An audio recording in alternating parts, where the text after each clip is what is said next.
اور ابھی آپ کو براہ راست اسلام آباد لیے چلیں گے، جہاں پر پارلیمنٹ ہاؤس کے باہر صحافیوں کا احتجاج جاری اور اس وقت شہری رحمان پیپلز پارٹی کے رہنما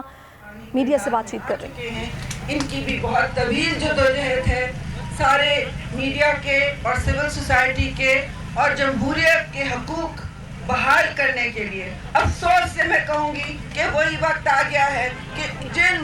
حقوق کے لیے ہم 20 سال لڑے ہیں سڑکوں پہ صحافیوں کے ساتھ، لائرز کے ساتھ، سول سوسائٹی کے ساتھ، پولیٹیکل تنظیموں کے ساتھ، پیپلز پارٹی میں پھر یاد دلاؤں گی آپ کے ساتھ صف اول میں کھڑی ہوگی، اور یہ کالا قانون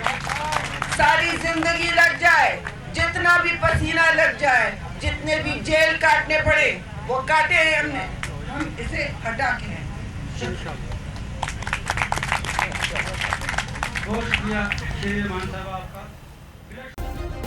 سبسکرائب کریں اور بیل دبائیں تاکہ کوئی خبر رہ نہ جائے۔